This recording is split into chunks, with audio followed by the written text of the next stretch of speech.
ស្ដាយក្របីមេវាជួយធ្វើស្រែមិនដែលទុំនេធ្លាប់តែចាប់វាជួរោះ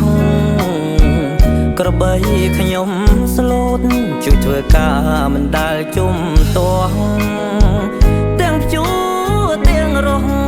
វាមិនដែលប្រកែកឡើយលក់ក្របីមេចោលលួងចោលព្រោះម៉ែឈឺធ្ងន់ក្នុងពេលប្រជុំបិណ្ឌលោកមិនទាន់ជាសះស្បើយបានចូលព្យា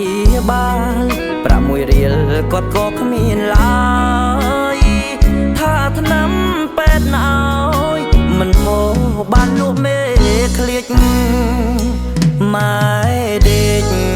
ក្នុងខ្ទមយូរខែយូរថ្ងៃកូនប្រុសកូនស្រីមិនឃើញអ្នកណាទៅទ្រាំព្រោះម៉ែគាត់ក្រគេក៏ធ្ងោទូញខ្ញុំលក់ក្របីមេខ្ញុំស៊ូយំព្រោះកូនម្ដាយថ្លៃបានកូនក្របីមេម៉ែរស់សពថ្ងៃគិតទៅអាឡ័យម្ដាយថ្លៃគាត់នងចំបែងពេលឃើញក្របីគេនឹកដល់ក្របីខ្លួនឯងម៉ែបានយំវែងក៏ព្រោះប្រាក់លួមេឃ្លៀច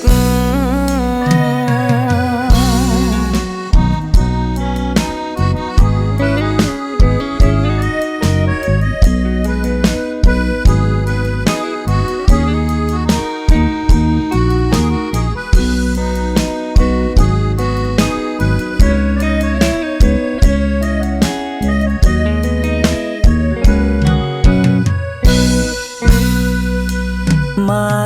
ដេកក្នុងខ្ទមយូរខែយូរថ្ងៃកូនប្រុសកូនស្រីមិនឃើញអ្នកណាទៅទ្រាំព្រោះម៉ែគាត់ក្រគេ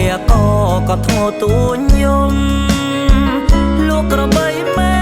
ខ្ញុំស៊ូយំព្រោះកូនម្ដាយថ្លៃបានកូនក្របីមេម៉ែរស់សពថ្ងៃគិតទៅអាឡ័យម្ដាយថ្លៃគាត់នងចំបែងពេលឃើញក្របីគេនឹកដល់ក្របីខ្លួនឯងម៉ែបានយំវែងក៏ព្រោះប្រាក់លួមេឃ្លៀច